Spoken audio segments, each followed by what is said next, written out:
Bienvenue à ce deuxième entretien de la saison 2025 de quelques nuances d'auteurs de polar. Pour les gens qui étaient là la dernière fois, pour les gens qui sont ici pour la première fois, l'objectif de ces rencontres-là, c'est d'honorer cette littérature de genre qui est le polar et également ses sous-genres, et de mieux connaître et parfois même de découvrir les femmes et les hommes qui, à l'aide de leur clavier ou encore de leur stylo, nous font entrer dans leur univers créatif, théâtre de la confrontation entre le bien et le mal. Je représente le mal ce soir. Alors ce soir, j'ai le grand plaisir de m'entretenir avec une auteure avec qui on va parler entre autres de polar nordique. Alors je vous prie d'accueillir Isabelle Lafortune.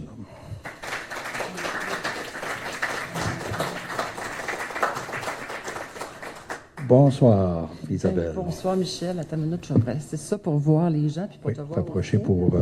Alors, ce soir, l'entretien est enregistré et il sera diffusé, je ne sais trop encore où, mais ça sera archivé, sûrement.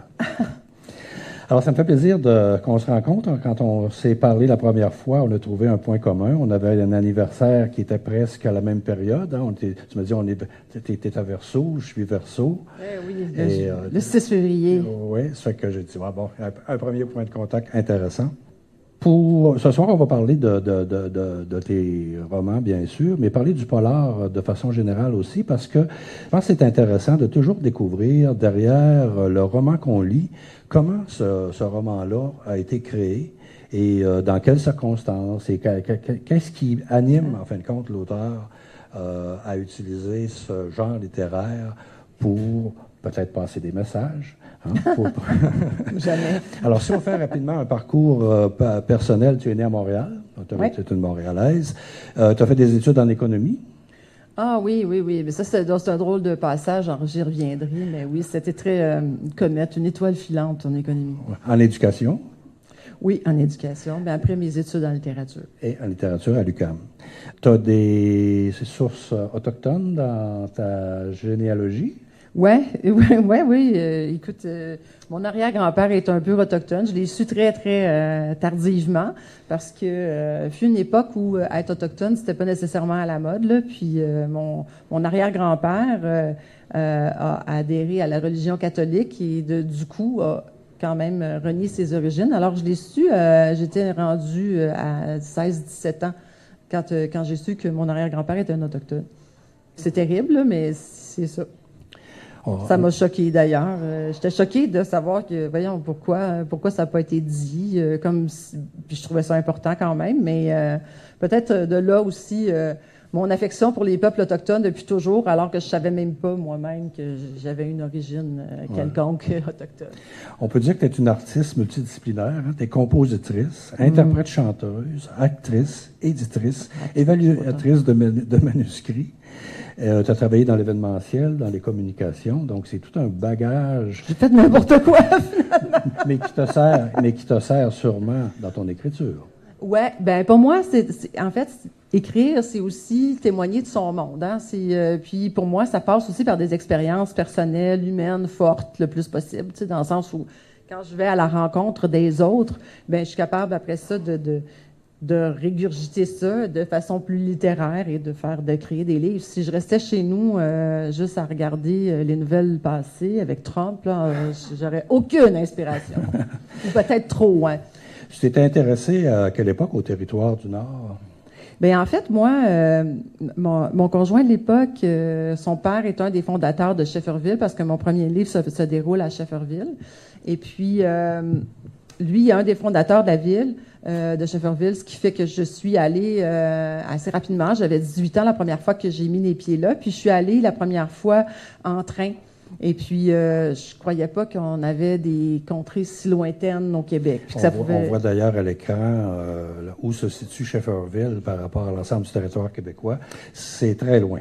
Oui, ben c'est ça. D'abord, il faut se rendre à cette île. Ben, on peut y aller en avion. C'est 3h30 d'avion. C'est aussi loin qu'aller en Floride quand on part de Montréal. Mais si on veut y aller par voie terrestre, ben on prend sa voiture, on se rend à cette île, qui est à peu près 12-13 heures de voiture. Puis après ça, on prend un train Et c'est encore 13 heures. Ça, c'est quand ça va bien, parce que ça va jamais bien. Donc, la dernière fois que je suis allée en 2022, parce que là, j'y vais moins souvent, là, mais parce que mon beau-père il est décédé en 2014-2015. Et puis, l'hôtel a été vendu parce que mon beau-père avait l'hôtel, avait une pourvoirie. Donc, j'y allais. Moi, je suis allée travailler aussi. Je suis allée travailler à l'hôtel. J'ai fait à peu près tous les métiers qu'il y a dans l'hôtel, là. Puis, il y avait un dépanneur. Je travaillais au dépanneur. Puis, j'ai fait de la suppléance aussi à l'école à ce moment-là. Puis, quand j'ai pris le train pour la première fois, quand je suis descendue après 14-15 heures de train, puis là, je vous dis juste une anecdote de même parce que je trouvais ça drôle. À un moment donné, la petite fille de Montréal, on fumait dans ce temps-là, puis on avait le droit de fumer entre 2 wagons. Alors, on sortait toute la gang, puis là, on est entre 2 wagons, puis là, ça brasse, puis c'est en plein hiver, il fait moins 100, là, à peu près. Puis là, je dis à mon beau-frère qui est là, je dis « Hey, il me semble que le wagon, il est bizarre, tu sais, ça shake un peu trop. » Hein, la petite fille de la ville, arrête donc, là. Habitue-toi, on est dans le Far West, ici, tout va bien. Là, le train arrête. On ne sait pas pourquoi. Là, ça fait 15-20 minutes. Puis tout ça, puis là, on regarde ça. Puis là, le wagon est en train de se détacher. Fait que donc, je disais pas de niaiserie. On a failli perdre le wagon en chemin. Alors, j'ai failli tomber entre 2 cracks sur la voie ferrée. Alors, ça arrive souvent, ça, avec le train de Shefferville. Sauf que, heureusement que j'ai pris ce train, parce que si je n'avais pas pris ce train, je pense que je ne serais pas allée à Shefferville. Prendre le train pour Shefferville, ça fait partie du voyage. C'est comme si d'y aller en avion, on est juste touriste, tu sais, mais si on prend le train, c'est comme si on prend le pouls de la région, puis qu'on s'insère dans la ville. Il y a quelque chose de particulier. Puis quand on descend, juste pour finir, il fait noir parce que ça prend au moins 12, 13, 14, 15. La dernière fois, quand je suis revenue, ça a pris 18h30. J'étais à bout de mes nerfs. Il n'y avait plus d'eau sur le train, même, tu sais, parce que, bon, c'est comme ça. On voit d'ailleurs à l'écran le trajet du train avec les arrêts potentiels. Potentiel. Disons que c'est potentiel. 357 km, je crois. Hein? Oui, non, mais c'est pas tant. La distance n'est pas très, grande, sauf que. Attends un petit peu, je vais enlever ça. La distance n'est pas très longue, sauf que c'est très escarpé, là, puis on est dans le bouclier canadien. C'est pas simple, là. D'ailleurs, il y a un de mes lecteurs qui avait 96 ans qui m'avait envoyé tout un cahier qu'il avait constitué parce que lui, il avait participé à la construction du train.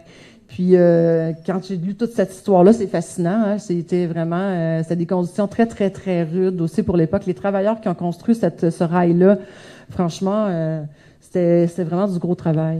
Cette information-là est intéressante parce que ça fait partie de Terminal Grand Nord. Hein? Il y a au moins deux scènes dans le roman où il y a des gens qui empruntent le train de cette île à Shefferville. Oui, bien, c'est sûr que pour moi, ça m'a marqué. Tu sais, j'avais 18 ans la première fois que je suis allée. Et moi, j'étais une insulaire de Montréal, ce qui fait que je sortais pas souvent en région. Donc, tu sais, quand on est Montréalais, on a tendance à rester à Montréal. C'est niaiseux de même, là, mais c'est stupide. Mais à 18 ans, évidemment, j'avais pas voyagé des tonnes. Et là, je m'étais sentie dans un autre pays. J'arrive là, je connais pas ces gens-là, je connais pas cette température-là, parce que, tu sais, on connaissait l'hiver, mais pas tant. Et donc, ça a marqué mon imaginaire beaucoup, là. Puis je me suis dit, dès lors, j'avais même pas fait d'études en littérature encore, rien. Il faut que j'écrive un livre un jour sur cette ville-là. T'avais écrit j'ai vu à quelque part que tu avais écrit un 50 pages à propos d'un personnage qui vivait un peu à déchéance à Shefferville et puis qui voulait. Est-ce que ça a inspiré, par exemple, un des personnages, Giovanni? Oui, hein? Oui, bien sûr. Ben c'est ça. J'avais écrit un premier 50 pages. Là, j'avais commencé mes études en littérature. Puis là, je me trouvais bien bon. Je disais du Régent Ducharme, puis tout ça. Puis là, écoute, j'étais dans le profond des fonds de mon être. Et là, je voulais écrire quelque chose de grandiose. En tout cas, mais j'ai écrit 50 pages. Et ça a servi quand même de genèse, de Bible pour mon personnage de Giovanni qui est dans Terminal Grand Nord, qui revient finalement renouer avec son passé d'une certaine façon. Lui, Giovanni, c'est mon écrivain. personnage écrivain, qui vient avec son ami, l'inspecteur, qui est mandaté pour venir régler le meurtre à Shefferville. On a découvert 2 jeunes filles assassinées qui venaient de cette île, mais qui ont été retrouvées à Shefferville. Donc, on se demande bien pourquoi qui se sont ramassés là, si loin de chez elles, parce que, comme je vous le dis, c'est au moins 13 heures de train. Mais voilà. Giovanni, c'est-tu un peu toi? Oui, mais non. Mais, en fait, dans chacun des personnages, il y a un peu de moi, c'est niaiseux à dire, là, mais il y a comme il faut absolument aller chercher quelque chose en soi. Autant les personnages qui sont des bons, hein, on aime toujours ça, avoir l'air des bons, mais on a tous une part d'ombre. Tout le monde a une part d'ombre. Il n'y a personne qui a jamais dit un mot méchant contre une autre personne. Alors, il y a toujours une petite place où on peut être méchant, où, en tout cas, on a le potentiel de l'être. Et moi, je m'en vais chercher ces bébites-là. C'est pas très réjouissant, des fois, mais ça fait des bonnes histoires. J'espère que tu en penses, Richard. Es-tu d'accord avec moi? Oui. Ce qui m'a amené à poser cette question-là, c'est parce qu'à un moment donné, il y a une petite phrase que je pense que c'est Émile qui dit à Giovanni, là, ton dernier polar a eu passablement de succès dans Chaîne de glace. Est-ce que c'est juste la projection. C'est la projection sur le succès de Grand Air. On a aussi un autre point commun, c'est que j'ai vu que tu aimais 2 auteurs particulièrement de polar nordique. Oui, ben on en a parlé de ça, mais tu vois, nomme-les, tu peux les nommer. Henning Mankell et Arnaldur Indridason, 2 auteurs que moi j'ai lus, tout ce qui a été publié en français. Ah oui, hein? T'es un fan. Ben, moi, depuis que j'écris du polar, je vais te confier une chose. J'ai lu mes compatriotes, mes collègues québécois, puis je suis vraiment tombée en amour avec le polar québécois. Sérieusement, on a vraiment des bons auteurs ici, là, de polar. C'est extraordinaire. Richard Sainte-Marie devant moi. Ouais, c'est ça, hein, t'as gagné. Hein, Non, mais il y a plein d'autres auteurs. Je pense à Steve Laflamme. C'est fatigant, ça, oui. Oui, il faut. C'est ça. Oui, c'est ça. À Guillaume Morissette, à Catherine Lafrance, Isabelle Grégoire. On a plein d'auteurs et d'autrices de polar qui sont vraiment bons. Et je pense qu'en ces temps où on est un petit peu plus nationaliste, disons-le, hein, dans les temps un peu plus trumpistes, je pense que j'ai envie de parler de mes collègues aussi. D'ailleurs, j'ai anticipé un peu ce que tu allais dire, parce que j'en ai affiché une 12aine d'auteurs qui situent leurs romans soit dans le Grand Nord, soit en hiver. Il y a une 12aine, il y en a même plus. Je pense que Steve, dans son dernier roman, il y a un personnage qui se retrouve à Nanouville. Je n'ai pas lu son dernier roman. Je ne l'ai pas lu non plus, mais j'ai vu le résumé. Il y a une partie du roman qui se déroule dans le nord du Québec. Ah, ben j'ai hâte de lire ça. Pourquoi tu as choisi le polar comme genre littéraire? Ben, je l'ai pas choisi, il m'a sauté dessus. Non, mais sérieusement, comme je vous ai dit, là, j'ai fait des études en littérature, mais l'affaire, c'est que à un moment donné, on se met à écrire, puis on sait pas nécessairement qu'est-ce qu'on va écrire pour commencer. Ben, j'ai écrit du théâtre aussi, j'ai écrit toutes sortes de petites affaires avant. J'ai été éditrice littéraire parce que, tu sais, pour moi, être auteur, en fait, honnêtement, là, Michel, je pensais que je serais jamais capable. C'est parce que je me disais, je lis tellement des auteurs extraordinaires, je serais jamais aussi bonne que ça, je serais jamais à la hauteur. Puis tu sais, on se met beaucoup, tu sais, j'étais bien complexée. Je me disais, mais voyons donc, j'aurais pas assez de souffle. Alors, je me mettais de l'autre bord de la clôture. Ça, c'est super confortable comme position. Alors, tu dis aux auteurs, bon, là, ça, c'est pas bien bon. Puis là, ça, faut que tu coupes ça, puis il faut que tu fasses ci, puis tu fais ça. Mais là, donc, ça donne des romans. Puis là, tu as l'impression de participer au roman. Bien évidemment, il y a l'appel de l'écriture qui ne nous quitte pas, jamais. Tu sais, c'est toujours un peu là. Puis à un moment donné, il faut que ça sorte. Et là, c'est sorti dans ce roman-là. Donc, j'ai repris mes 50 pages qui n'étaient pas si mauvaises, mais qui n'étaient pas exactement ce que je voulais écrire. Et puis, là, je me suis dit, ben voyons, qu'est-ce qui se passe? Mais c'est un huis clos. Ah, ben oui, Shefferville, c'est un trou perdu dans le milieu du Québec. Et qu'est-ce qui se passe dans un trou perdu? Ben, il peut y avoir des drames. Alors, ben, tu sais, j'ai rien inventé, là, mais pour moi, ça m'apparaissait, là, tu sais, fait que j'étais un peu en retard sur tout le monde, mais il reste quand même c'est ça qui m'est apparu. Surtout que c'est un milieu un peu particulier, hein. Moi, j'en ai entendu parler par d'autres personnes qui y sont allées, là. C'est un milieu d'hommes, hein. C'est très masculin. Ah, le polar, tu parles? Ben, le polar, mais je pense qu'il y a aussi, il y a les Blancs qui sont là pour... Là, tu parles-tu de Shefferville ou du domaine de Shefferville. De Shefferville, OK, oui.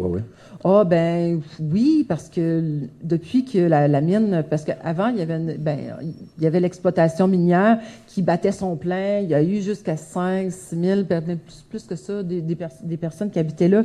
Et il y avait un cinéma, il y avait une vie riche, il y a des gens de partout qui allaient là. C'était vraiment comme une espèce de... il y a des gens de partout dans le monde qui se ramassaient à Shefferville, puis c'était comme d'aller... c'était super à la mode, c'était super bien vu, ça coûtait hyper cher, ça coûte toujours hyper cher. Juste un billet d'avion, il vaut mieux aller en Thaïlande, ça coûte moins cher, tu sais, que d'aller à Shefferville en avion. Puis juste rendu là-bas, la dernière fois, juste pour vous dire, là, j'avais loué une voiture de Montréal à Sept-Îles.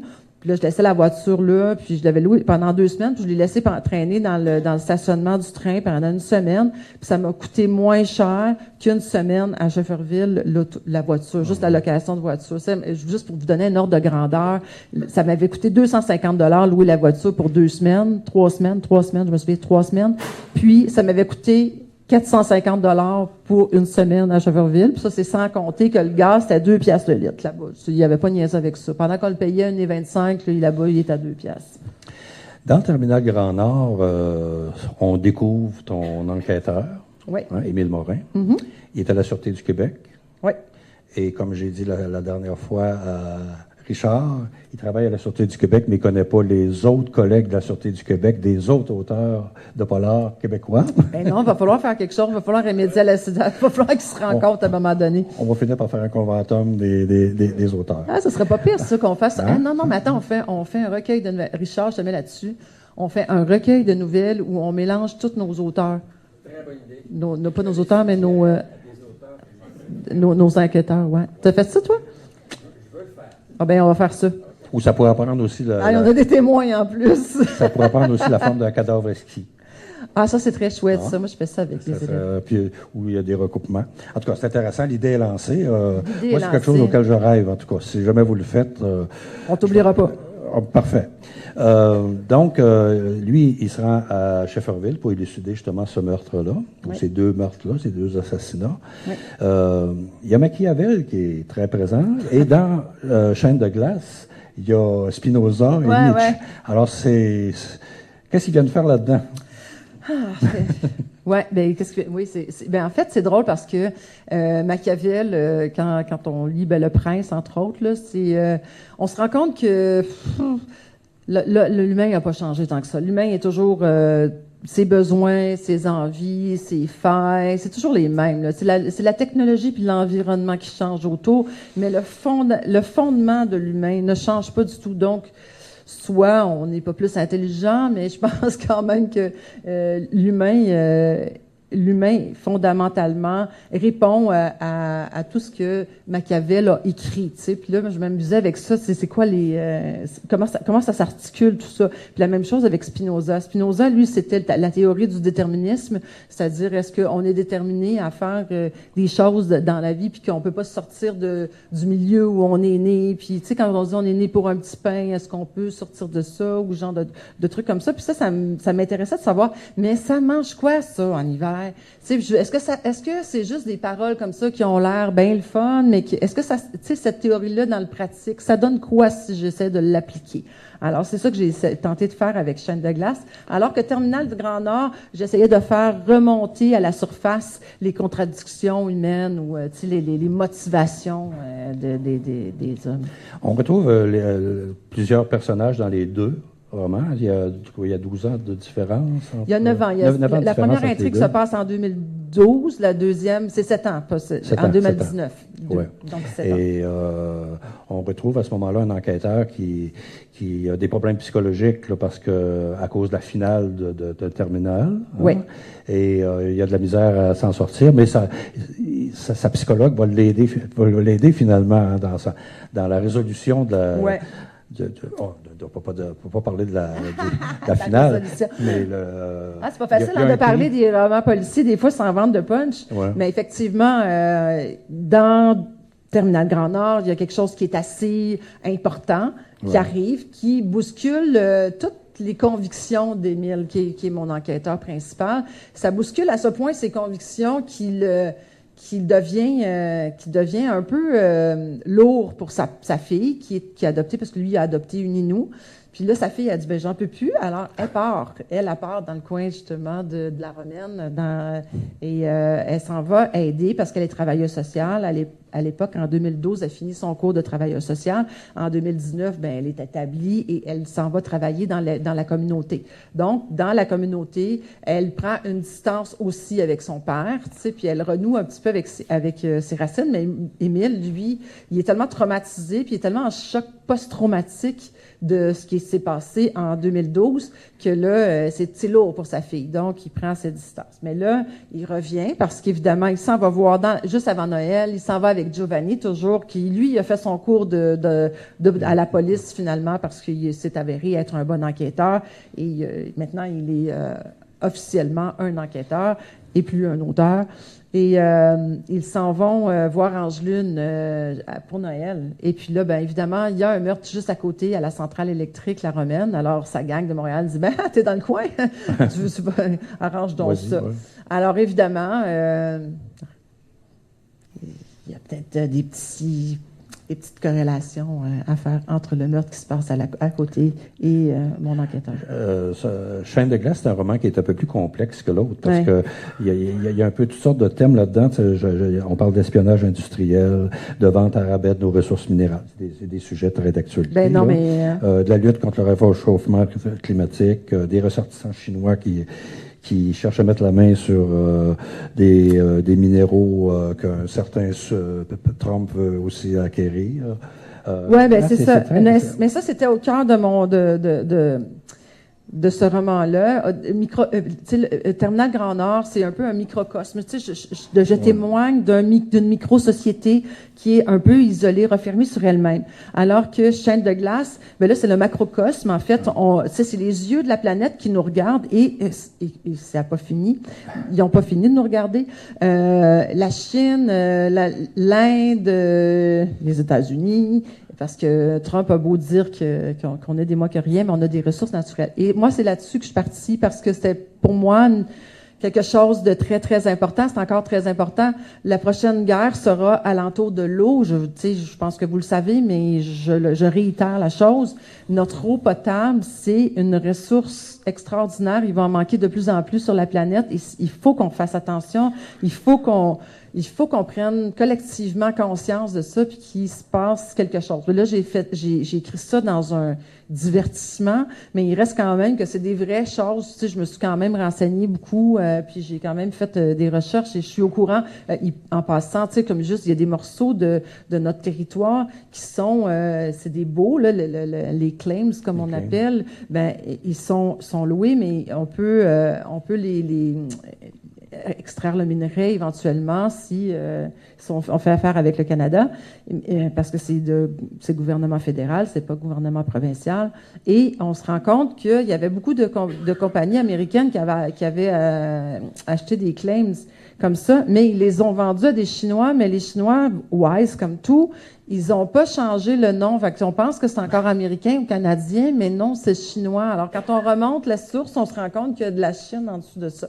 Alors oui, la Chine était aussi très préoccupante, mais je pense que toutes ces grandes puissances-là qui ont des ressources pour nous battre, finalement, on devrait les surveiller un peu plus, puis on devrait avoir des politiques vraiment plus sévères.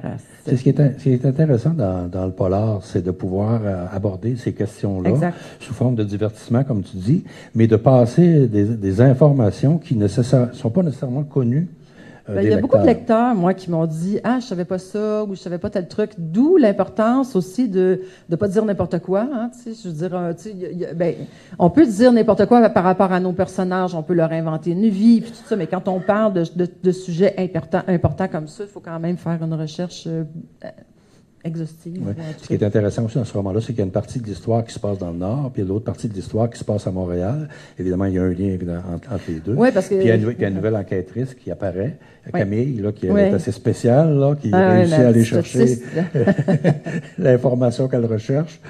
Oui, en fait, ce que moi, je voulais démontrer aussi là-dedans, c'est que ce qui se passe dans le Nord, si moi, je vous en parle pas, si les romanciers vous en parlent pas, puis si vous écoutez pas les nouvelles, ou en tout cas, tu sais, le genre, si vous faites pas vos recherches comme moi, je les ai faites pour l'écrire le livre, vous le savez pas, ce qui se passe là-bas. Puis c'est bien normal.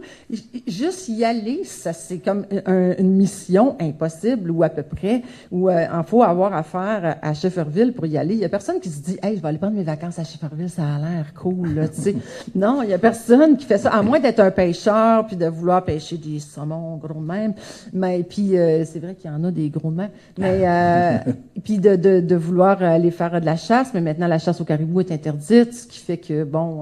ils n'ont pas grand-chose à faire là, sauf la pêche, et si on a affaire à travailler là. Mais sinon, vous n'avez pas d'affaires là, puis comment est-ce qu'on peut savoir ces informations-là? Il faut que vous sachiez aussi que les minières sont très, très, très, très, très, très secrètes sur le... Écoutez, moi, j'ai essayé là, d'aller leur parler à un moment donné, puis c'est fermé, là. Ils veulent rien dire, mais rien de moins que rien, là. Je pense qu'ils le disent même pas au gouvernement, là, même quand le gouvernement les oblige.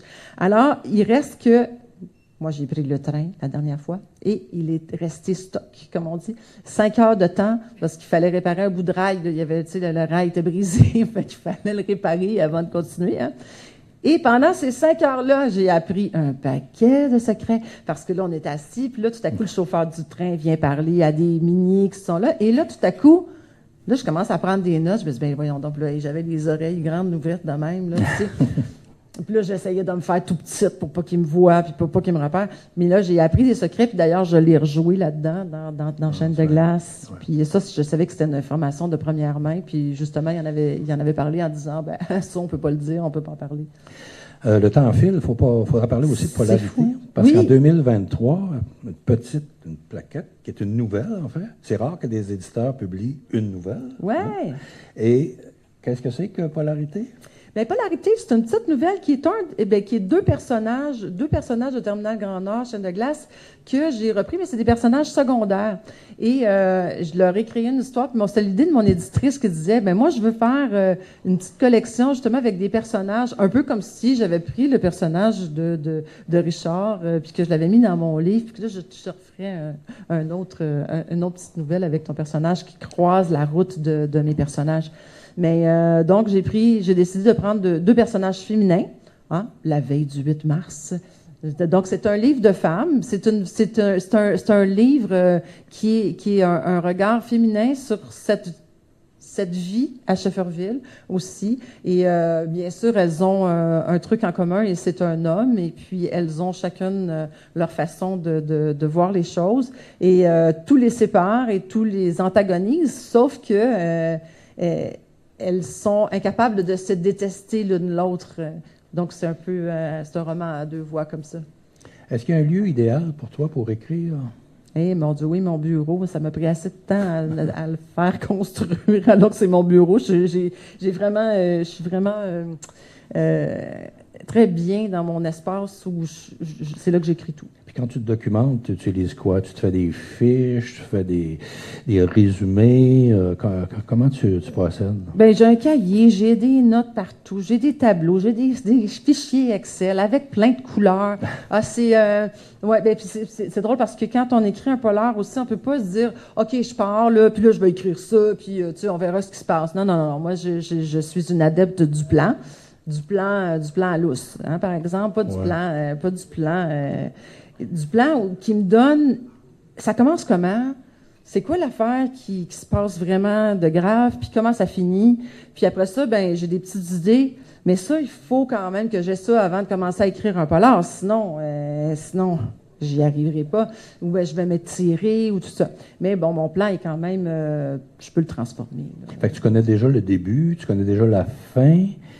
Puis est-ce qu'en cours d'écriture... Ben, des fois, ça change. Ça change? Ouais, des fois, ça change. Là, j'ai comme une révélation, là, puis là, je fais comme... Puis là, je dis ça à mon mari, des fois, tu sais, comme avant d'aller se coucher, là, à minuit et demi, là, tu sais, mais lui, il est couché, il dort. Moi, je suis encore debout, puis là, j'arrive, puis j'ai pensé à quelque chose, puis là, ben, tu dormais-tu? Ah, non, pas encore. Est-ce que tu es obsédé parfois par ton histoire? Je suis obsessionnelle à fond la caisse. Je suis très obsessionnelle. Je suis obsédée par mes personnages. Je vous dis, mon mari est écœuré de m'entendre parler de ça. Je pense qu'il a hâte que mon prochain roman soit publié parce que j'arrête pas d'y en parler. Tes personnages, est-ce qu'ils t'inspirent eux-mêmes? Moi, j'ai touché un peu l'écriture, puis ce que j'avais comme impression, c'est que souvent le personnage venait me raconter une partie de l'histoire pour dire « Ah, tu devrais peut-être dire ça. » Est-ce que ça t'a déjà vécu ça? Ouais, ben ça, j'appelle ça la position schizophrénique de l'auteur. Ça m'a... Mais non, mais c'est vrai, tu sais, tu te couches la nuit, là, puis là, ils viennent te hanter d'une certaine façon. Moi, je parle un peu avec eux autres. Je leur fais, tu sais, je leur teste les dialogues mais des fois, il y a des choses que je veux leur faire faire, puis je me dis, oh mon Dieu, selon la structure de mon personnage, c'est hors de question que je lui fasse faire ça ou dire ça. Et puis, j'ai beaucoup de fun avec mon univers imaginaire. Puis là, ce qui est encore plus le fun, c'est que quand on publie un livre, là, il y a les lecteurs qui viennent nous voir. Puis là, ils nous disent « Hey, tu sais, Angeline, là. » Ben oui. Là, on parle d'Angeline comme si on avait pris un café avec elle la semaine passée. Ou bien, tu sais, ou Émile. Puis là, ça devient des personnages, mais c'est pas des personnages, c'est des personnes, ils existent. Donc, ils existent dans un livre, mais c'est le lien entre moi, le lecteur. Donc, moi, le lecteur, mon livre, c'est un médium pour aller vous parler, puis pour recevoir aussi, parce que quand vous venez me parler, moi, j'ai comme j'ai une grande joie parce qu'on partage de quelque chose, puis on est sur... là, c'est plus juste bonjour madame, non, c'est comme on a quelque chose en commun, on a une discussion, puis il y a des thèmes qui nous rejoignent, donc c'est ça qui est fabuleux, c'est que moi je peux passer un message, puis vous me passez aussi un message, parce que souvent les lecteurs viennent me voir et ils me donnent aussi leur version de la vie, ou ils me donnent leur version de leur lecture de Giovanni, puis tout ça c'est super le fun, puis c'est vraiment... c'est ça, c'est un monde qui existe en parallèle. La scène dans Terminal Gare Nord de l'assassinat des 2 Autochtones, là, ouais. C'est une scène qui est assez dure. Est-ce que tu t'es censuré là-dessus? Est-ce que tu t'as dit pour mettre un peu parce que c'est toujours un peu délicat à aborder. Hein? Ben, en fait... Moi, tu sais, des fois, je dis à des gens que je coach, par exemple, je veux dire, tu sais, montre-moi, explique-moi pas, ou tout ça. Tu sais, comme quand on décrit ou on écrit, on veut voir, tu sais, genre, montre-moi-le, je veux voir. Je veux pas que tu me le dises, je veux le voir. Mais sauf que dans ce cas-là, je me suis gardé une petite gêne, mais pas par censure. Parce que je trouvais ça facile tu sais, c'est facile là, de décrire les choses, ben facile, en tout cas, tout est relatif, là, mais dans le sens où d'écrire les choses crûment, comme elles se sont passées avec tous les moindres détails et tout ça. Bon, je trouve que j'ai assez de détails. À un moment donné, c'est pas l'important, c'est pas de savoir tous les détails de comment ça s'est passé, comme qu'est-ce qu'il y avait comme motivation, parce que quand on fait un personnage de méchant, un assassin, ça nous intéresse pas qu'il est assassiné comme tel, en tout cas pas moi. Moi, ce qui m'intéresse, c'est quoi ta motivation, puis c'est quoi qu'est-ce qui t'a pris, parce que tu sais, tuer un autre être humain là, c'est pas on se lève pas un matin là, puis tiens, je vais devenir tueur à gages, c'est ça ma prochaine job là, mais non, ça se passe pas comme ça. Là. Il y a une espèce il faut se couper du monde. Alors moi, c'est ça qui m'intéressait, c'était vraiment ce qui motive la personne à assassiner. Puis des fois, des fois c'est pas toujours volontaire, tu sais, c'est pas toujours prémédité. Hein? Alors, des fois, on arrive à tuer, puis finalement, c'était pas quelque chose qui avait été fomenté d'avance. Si on parle de narration, il y a 2 niveaux de narration dans les 2 romans. Hein? Il y a le narrateur omniscient là, qui raconte l'histoire, comment les choses se passent. Puis il y a Giovanni, qui lui est un peu le témoin là, qui nous en dit encore plus par rapport au ressenti des personnages. Hein? Ben en fait, c'est ça. Ce qu'on se rend compte probablement aussi, c'est que c'est Giovanni Denis qui écrit dans la troisième personne. Fait qu'il écrit à la troisième personne quand il n'est pas là. Fait que c'est un peu comme un roman dans un roman. Là. Lui, il est auteur, puis il écrit, tu sais. Fait que, mais quand il est présent, il écrit au jeu parce qu'il était un narrateur témoin ou participant, à tout le moins. Souvent, il est participant dans les scènes où il est là. Toutefois, c'est ça. Là, il fallait raconter l'histoire aussi d'un autre point de vue où il n'était pas, parce qu'il n'est pas toujours là. Est-ce que tu as besoin d'un petit verre de vin à côté de toi pour écrire? Il y a des auteurs qui écrivent avec un verre de whisky. Mais non, je suis bien plus poche que ça. Moi, ça me prend un café. Tu sais, Un café? Et non, mais attends, moi, j'ai le service au Royal, par exemple.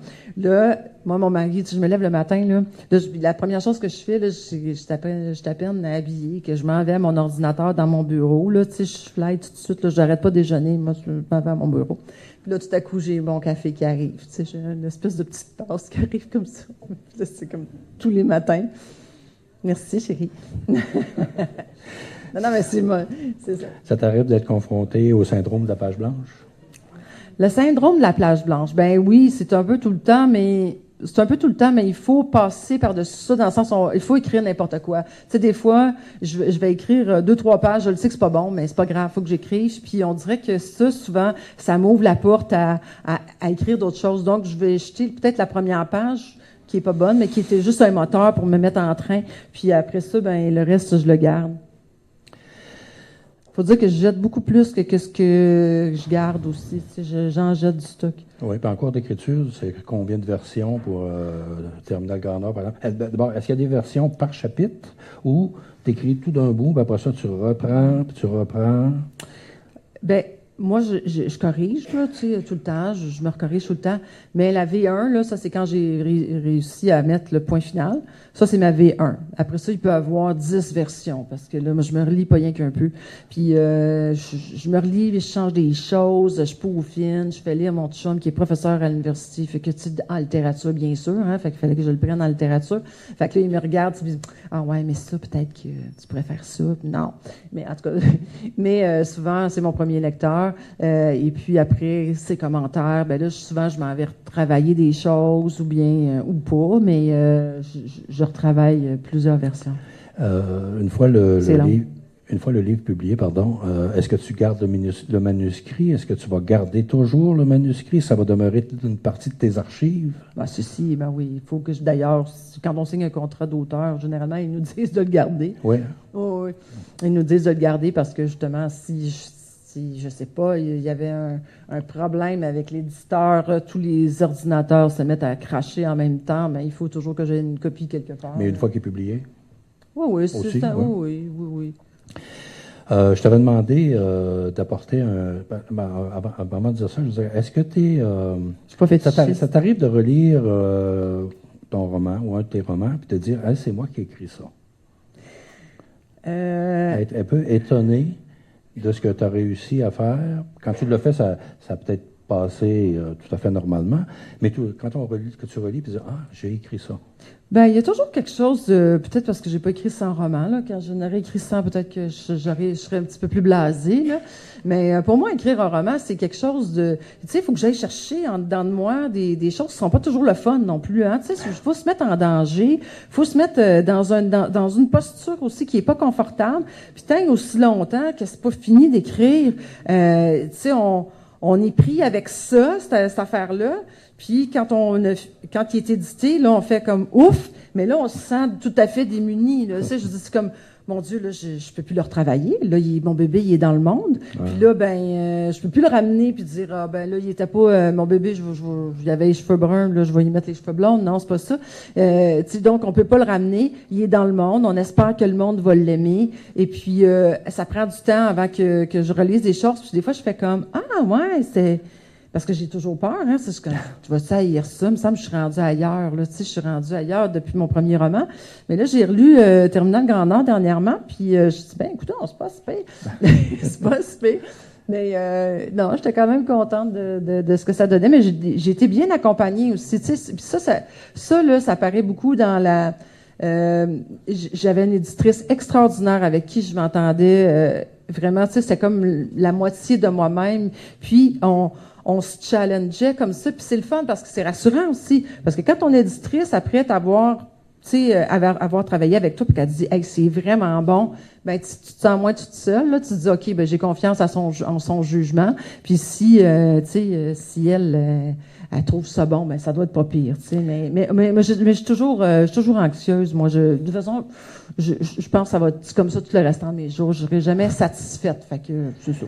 Je t'avais demandé d'apporter un bout de texte pour lequel tu étais fier. Est-ce qu'on peut t'écouter? Bien sûr. Mais en fait, je vais lire justement, je vous ai parlé de Shefferville, de comment ça se présentait. Là. Je pense que je vais mettre mes lunettes là, parce qu'on ne rajeunit pas personne. Là. Voilà. Alors, ça décrit un petit peu l'atmosphère quand on arrive à Shefferville. Alors, c'est le personnage de Marie ici, puis c'est Giovanni qui parle. Marie est arrivée la veille pour la saison de la chasse avec le train en provenance de cette île. Il n'y a qu'un seul train pour Shefferville. C'est un trou. Région sauvage pour les intimes. Ça faisait bien rire Antoine, ça. Antoine, c'était le roi. C'était mon idole et il régnait sur le trou de la ville depuis toujours. Évidemment, il y avait le bar, là, donc c'est le trou, c'est ça. Ce soir-là, Antoine et moi avions attendu Marie le long de la voie ferrée. Mon taxi s'apprêtait à se remplir de son odeur. Aucun de nous n'avait osé bouger ou respirer. C'est comme si le froid avait figé le temps. C'est du moins l'effet que ça nous a fait. S'il y avait eu un quai de gare, nous aurions pu l'attendre là, sur un petit banc, à l'abri de la neige, mais on se gelait les pieds. Il faut dire qu'à Shefferville, on n'a pas besoin de quai, car si on se retrouve dans cette ville, c'est qu'on est fait assez fort pour supporter les engelures des pieds et de l'esprit. De toute façon, la plupart des gens attendaient dans leur gros pick-up en marche, avec le chauffage et la radio au maximum. Antoine et moi, par contre, avions besoin de voir arriver le train, comme si nous avions peur qu'il passe sans s'arrêter. Il faut dire qu'il n'y en a que 2 par semaine. Il fallait pas le manquer. On avait tendance à oublier que Shefferville était la seule et unique station de trajet depuis cette île. Bon, en chemin, il y avait bien quelques Autochtones qui descendaient sur le bord de la traque durant ces 13 heures de voyagement, mais ça comptait pas. Eux, ils avaient l'air de savoir où ils s'en allaient. Mais entre descendre à un arbre ou au prochain, j'aurais été bien embêtée de faire la différence. Ça me fascinait de voir ça. Lorsqu'il commençait à faire plus froid, on pouvait apercevoir des bâches à la traîne sur le bord du rail. Mais quand le train s'arrêtait, quelques personnes en sortaient comme par surprise. C'était leur gare portative. On se serait cru ailleurs. C'est probablement parce qu'on y était.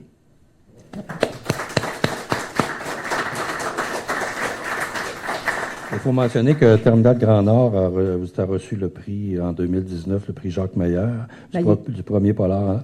Ça, c'était à la Société du roman policier Saint-Pacôme. Oui. C'était en nomination également pour le prix Arlette Couture en 2020. Puis Chaîne de glace était finaliste dans la catégorie Best French Crime Book de l'Association Crime Writers of Canada. Ben oui, la première fois, il avait oublié de l'envoyer. Il avait oublié de l'envoyer. Puis également au Grand Prix littéraire de Montérégie. Qu'est-ce que ça fait de recevoir ces prix? Est-ce que ça a un impact ou c'est... Si, c'est un impact. Ben oui, c'est sûr que c'est un impact. C'est un impact pour toutes sortes de choses, dont pour les bourses. Hein. Quand on fait une demande de bourse puis qu'on a gagné des prix, ben tu sais, il y a quand même... ben tu sais, c'est la claque dans le dos que ça te prend. Hein. Tu sais, à un moment donné, c'est comme... mais juste être finaliste aussi, c'est un peu comme si on avait gagné. Tu sais, on reconnaît notre travail. Il y a quelqu'un qui dit « Hey, wow, bravo, continue, c'est le fun ce que tu fais. » Puis ça, on peut pas s'empêcher d'aimer ça, hein, parce que c'est comme je vous dis, c'est un peu une position inconfortable. Hein. Quand vous lisez, là, moi j'ai toujours l'impression que, mon Dieu, ils vont-tu haïr ça? Oh mon Dieu, j'ai toujours peur. Mais tu sais, c'est comme, je sais pas, c'est comme on dévoile une partie de sa fragilité aussi, parce qu'il faut, comme je dis, il faut se mettre en danger. On met ses tripes à l'air, là. Puis là, on se dit, on espère que vous allez aimer ça. Puis si vous aimez pas ça, ça va nous faire mal. Mais tu sais, c'est sûr qu'on peut pas plaire à tout le monde, on le sait bien. Mais tu sais, quand on a un prix, ça donne une petite claque dans le dos. Là. Donc oui, ça fait quelque chose. Tu as un projet en cours? Ben oui. Évidemment. C'est-à-dire? En fait, ce n'est pas un polar. Donc là, on présentera ça comme ça. Ceci n'est pas un polar d'Isabelle Lafortune. C'est un roman, un roman psychologique, disons ça comme ça. Et c'est l'histoire de 5 jeunes qui vivent dans le quartier Saint-Roch. Est-ce que tu joues à la loto? Non. Je ne joue pas à la loto, je vais t'inviter à jouer à une loto. D'accord. J'ai ici, dans ce jeu de cartes-là, j'ai 13 cœurs. 13 piques, donc des côtés noirs, des côtés clairs de l'humain. Il y a des termes, des mots qui sont associés à chacune des cartes. Puis il y a 2 jokers sur lesquels il n'y a aucun mot. D'accord. Donc, ça dépend de ce que tu vas tirer. Alors, je mélange les cartes et j'aimerais que tu nous dises Il ne l'avait pas dit. de quoi t'inspire ou qu'est-ce que tu penses de cette expression. Eh boy. Voilà. C'est-à-dire... Oh, Oh un my pic. God. Un pic, côté noir. Partez-moi pas là-dessus. Qu'est-ce que c'est? L'ignorance. Qu'est-ce que ça m'inspire? Mon Dieu, il y a trop de monde que je vois dans les nouvelles dernièrement qui sont ignorants. J'ai beaucoup de difficultés avec l'ignorance crasse. Pas l'ignorance parce qu'on n'a pas eu la chance de côtoyer ou de connaître, parce que, tu sais, on est tous l'ignorant de quelqu'un, là, on s'entend, là.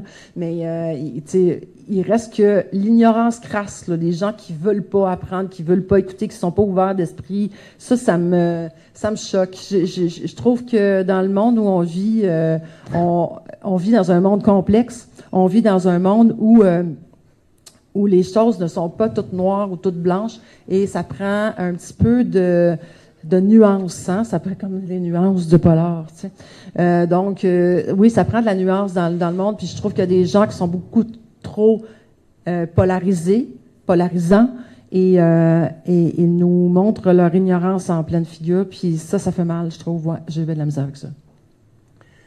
Est-ce que vous avez des nuances que vous voudriez ajouter à cette conversation?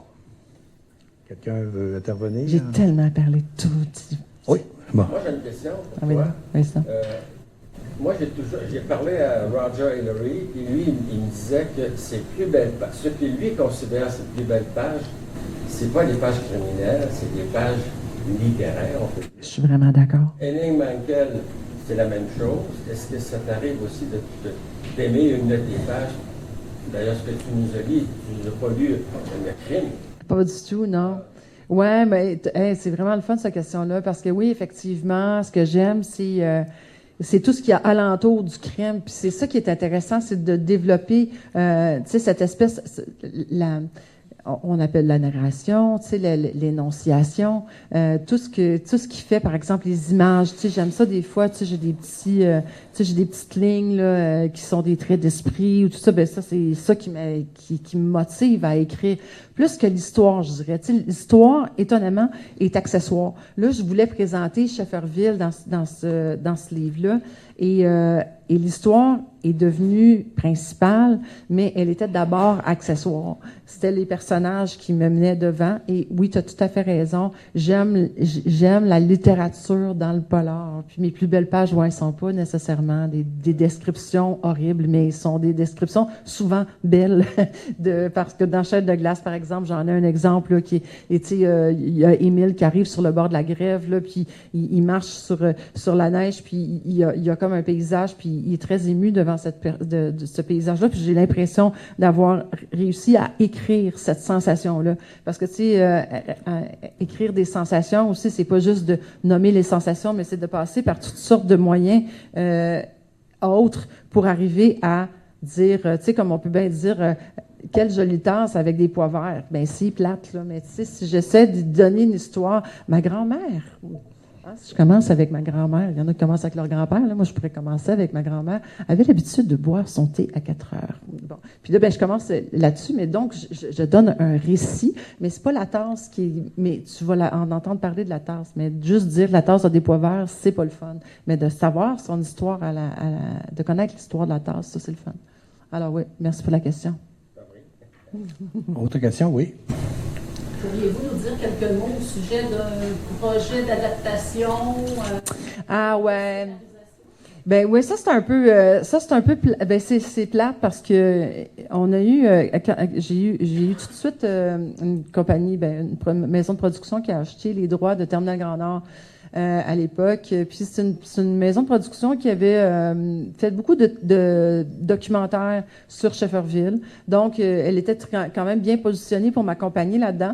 Puis mon livre n'était pas sorti encore. Eux autres, ils ont eu droit au manuscrit avant le livre. Fait que je savais pas quel genre de succès que j'allais avoir. Donc j'étais comme intéressée à faire ça. Mais on était financé par la Sodec Téléfilm.